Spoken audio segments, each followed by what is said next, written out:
Alright guys, it's Rick and we're here to close out the month of October with our review video. And buckle in because we have a bunch of movies to talk about. So the last two review videos, you guys know that I slowed down. It was 5 movies in each of them, a TV series that we talked about. But in this video, we're going to discuss 11 movies. So we're going to dive right in, not going to waste any time. And the first thing we watched this particular week was Drag Me to Hell, this being the Scream Factory release of it, a movie I had never seen before. Was always kind of just scared to watch it, I guess. I heard it was very creepy, very well done, a movie a lot of people like and enjoy. A lot of people talked about how it was a good horror movie that's mixed with comedy. This movie kind of fell flat for me. It was a bit of a disappointment. I guess it had been overhyped to me by the time I've seen it or saw it. So I don't think this movie's funny. A lot of people are like, oh, there's great humor. It's so funny. Didn't do it for me. I don't know if it just didn't hit for me. The CGI was very distracting in this film. It really bothered me. I didn't think it was very well done. It took me out of numerous scenes. And there were multiple gross out moments that skeeved me and creeped me out. But I just felt like I was ahead of the story for a lot of it. I felt like I kind of saw some things coming that happened in the movie, and it just didn't do it for me, guys. So I give it a 2.5 out of 5. I didn't hate the movie, but I probably don't see myself rewatching this one anytime soon. So yeah, a 2.5 out of 5 for Drag Me to Hell. The next thing we watched, I don't physically have. We were going to watch a movie. It was a Friday night. We had gotten RJ. RJ wasn't feeling well. I wasn't feeling well. So we just tried to find something that was funny, something light. We ended up picking out Dennis the Menace. It was on Netflix. Bridget and myself had obviously seen this movie. I probably saw it in the movie theater when I was a kid. My hair's crazy because I was relaxing between filming videos. So it was just a short, fun movie to watch. It's an hour-and-a-half runtime. We just, like I said, want something light.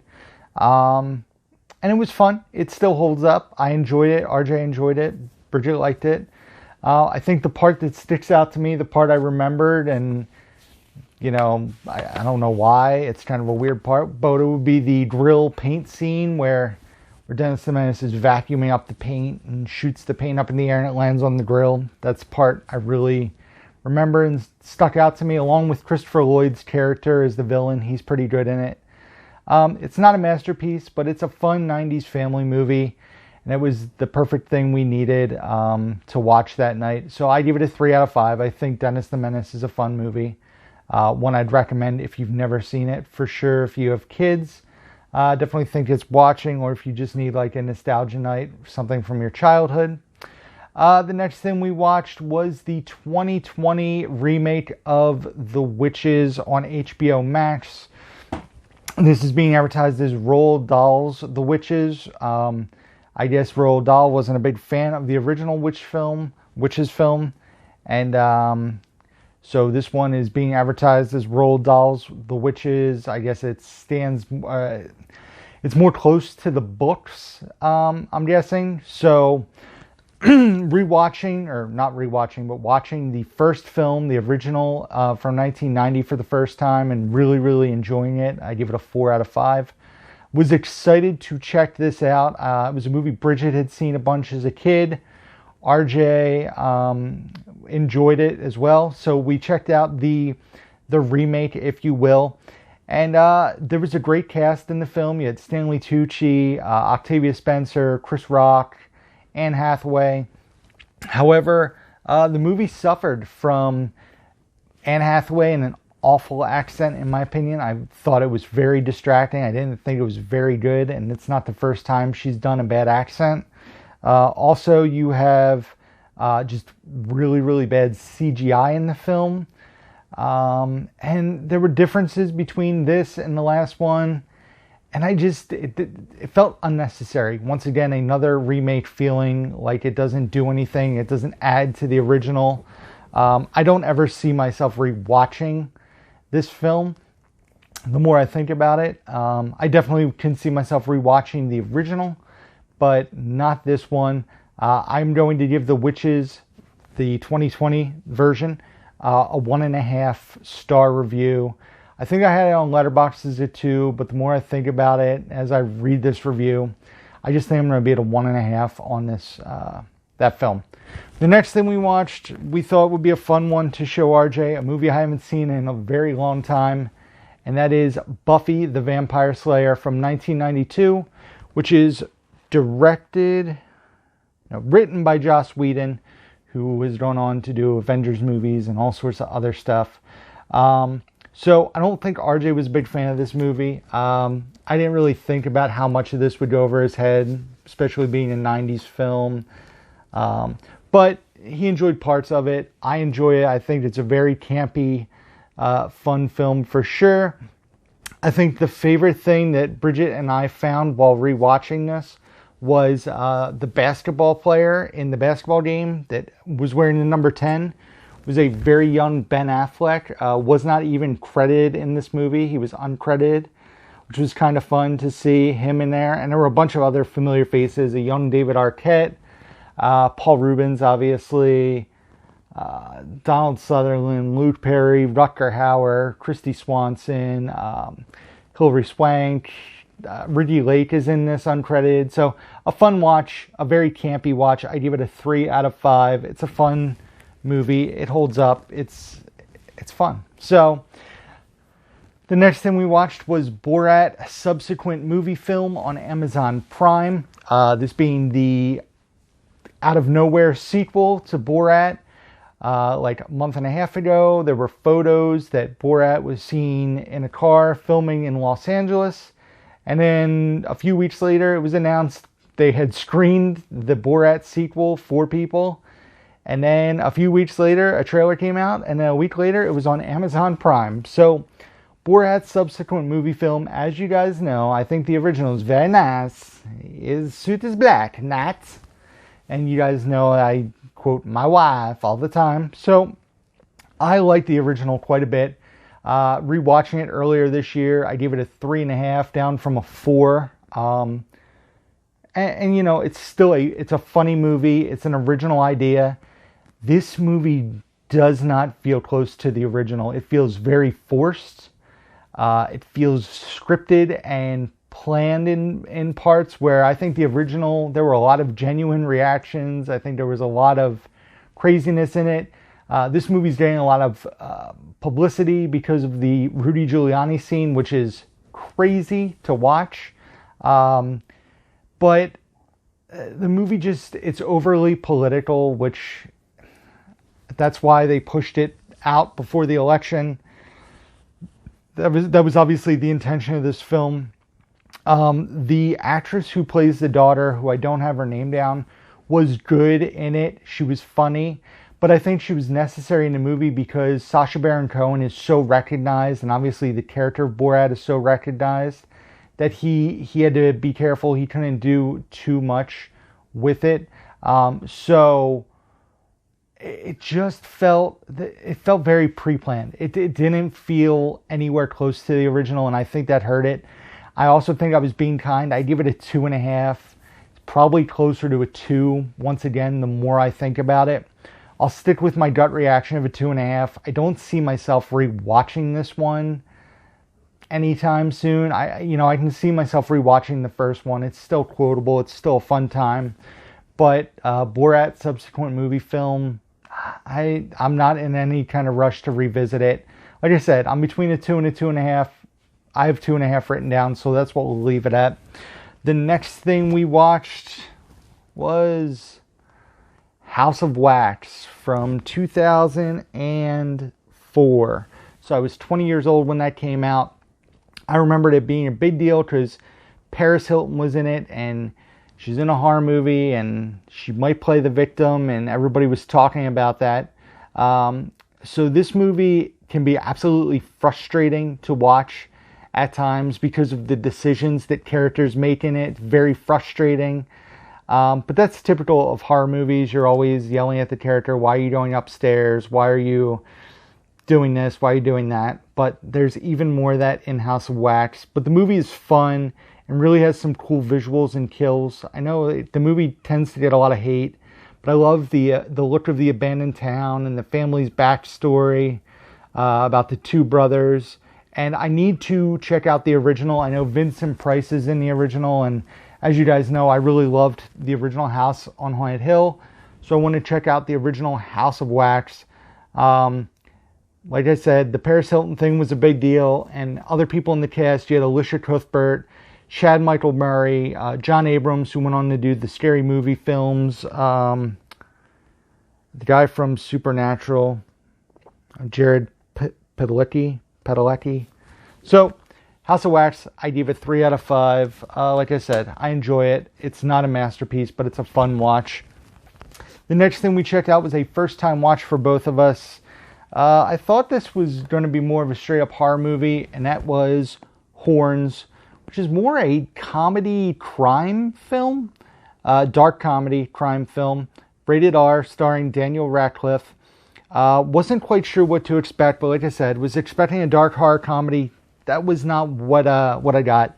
It was more of a comedic drama, suspense crime thing. I got vibes in the first half of this movie of like a dark Bruce Almighty.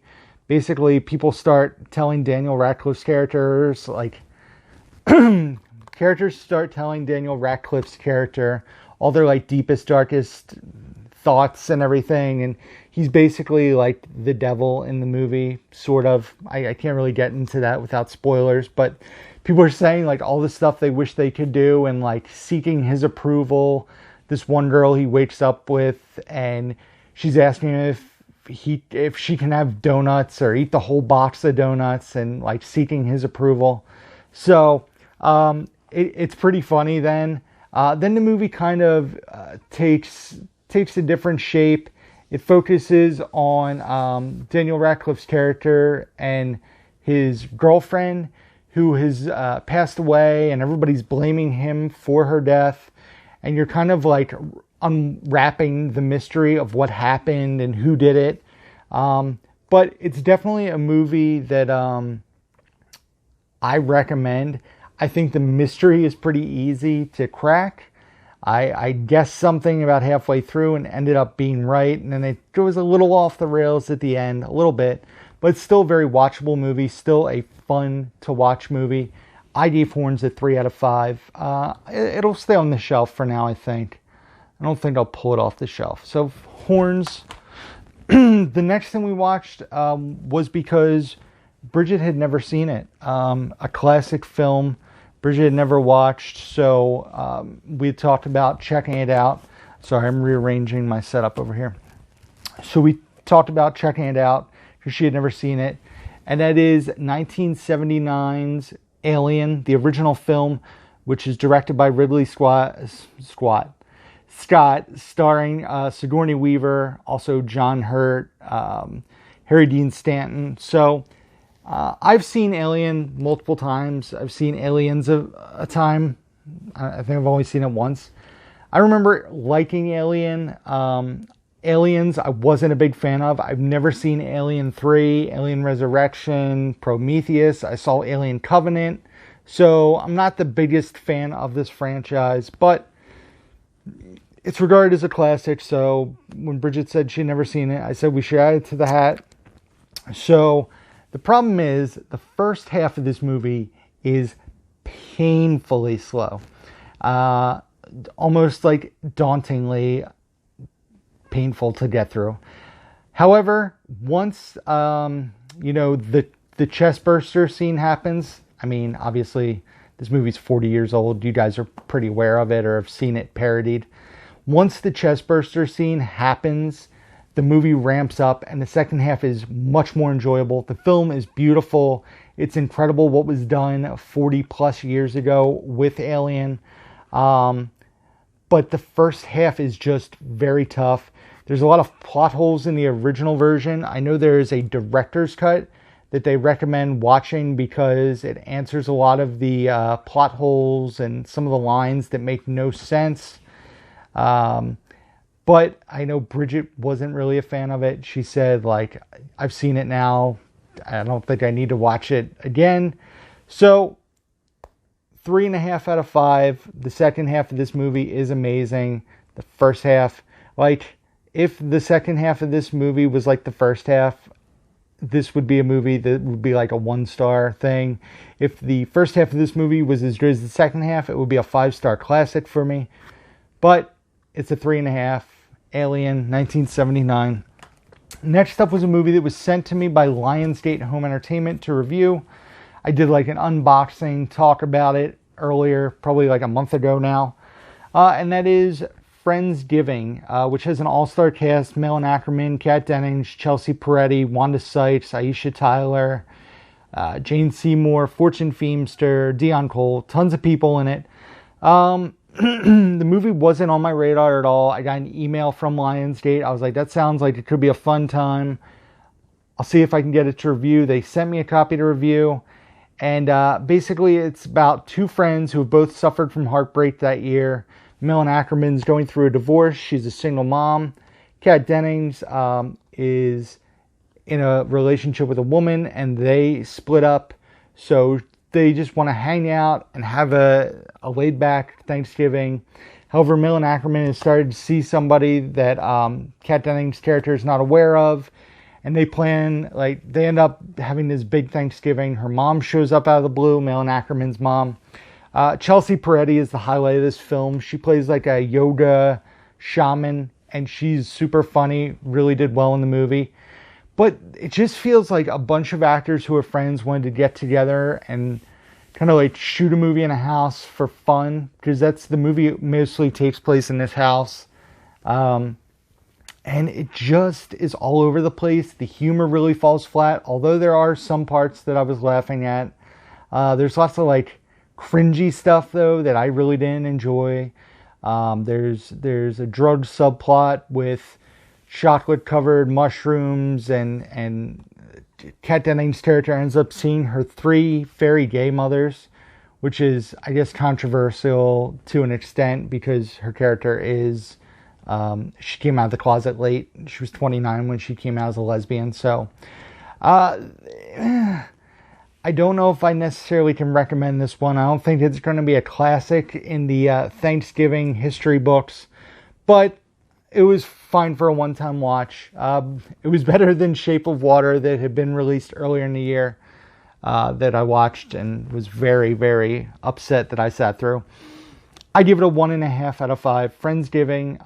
Like I said, if you're just looking for a fun movie, like a girls' night film, if you have a group of girlfriends who you get together with for Friendsgiving, even though this year it's totally going to be different, I'd say check it out.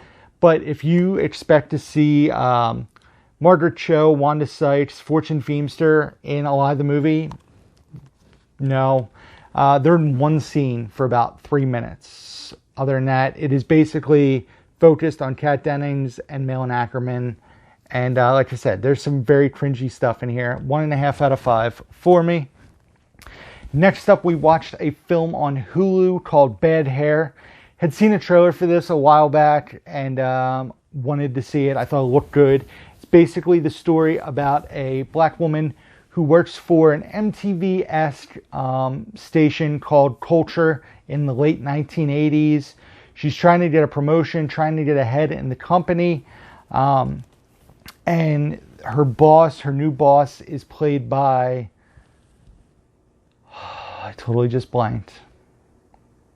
Why am I blanking? Vanessa Williams plays her new boss, and she recommends that if she's going to go for like a higher position, try to get ahead in this company, she should get a weave because she has her natural hair. She had suffered a traumatic event when she was younger, so hair kind of freaks out the main character. And we get a horror movie because she gets a weave, and that weave kind of has supernatural... Wow, I jacked this camera all up, sorry. The weave kind of has supernatural powers, and I'll leave it at that. It's watchable, but once again, the movie just... It has a great idea, but it just doesn't pull off... I don't know. It doesn't wrap it up in a good way. It meanders and struggles to answer the questions that it's like proposed and opened up in the film. I give it a 2 out of 5. I would say you'd watch it if you need something to watch and you're on Hulu, but it is not a masterpiece, not by any means, or, yeah. The last movie we just watched last night. I'm recording this on November 1st, so this is fresh in my mind. It is Nail in the Coffin, The Fall and Rise of Vampiro. This was sent over by Epic Pictures Group to review. As you guys know, I am a wrestling fan. This is about Vampiro, who was a wrestler first in Mexico in the 1980s, the late 1980s. Went to work in WCW, the late 90s, early 2000s. Was very popular, but all the older guys in the organization, because WCW, Ric Flair, Sting, Sting was still younger at that point, Ric Flair, Hulk Hogan, those guys didn't quite get his character. They thought he was like a Sting ripoff, but he had been doing Vampiro for so long. He becomes a backstage guy for AAA, which is a Mexican organization. He does announcing for Lucha Underground, which was another wrestling organization. So it talks about his life as a pro wrestler, but then focuses on a relationship with his daughter, Dasha, who's getting ready to graduate high school and start college. The problem with this movie is that it jumps around too much and doesn't explain backstories. It kind of throws you into different events that happen, but doesn't give you enough detail if you're not familiar with wrestling to flesh out those backstories. So I found myself having to explain a few things that happened to Bridget during the movie, like backstories. You also see the Vampiro has had several injuries, 25 concussions, a broken neck, a broken back, and he's starting to suffer the long-term effects, having trouble walking, needing pain medicine just to live an ordinary life. And it's good. The core of this film is very good. His story's intriguing. He's an interesting person to listen to talk and tell his story. But the editing, this movie's only 89 minutes. I even felt like this should have been an hour and a half, or not an hour and a half, an hour and 50 minutes, almost 2 hours to flesh out some of the other things, because it was jumping around. It was hard to follow in spots and didn't focus on certain things or set up certain things properly.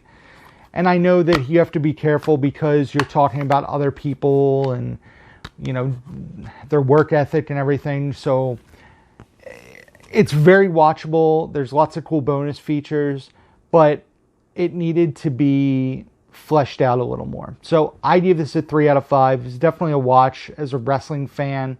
But like I said, it needed more details and spots because a lot of it was left very open-ended. So that is it. Because it is the end of the month, let's talk about Surprise of the Month and Hot Trash of the Month. I should have grabbed the Surprise of the Month because I do have it on physical, but I forgot. The Surprise of the Month is 1959's House on Haunted Hill, a movie I really went into with no expectation. I liked the remake. I was curious to check out the original. It was absolutely fantastic. Vincent Price was awesome in the movie.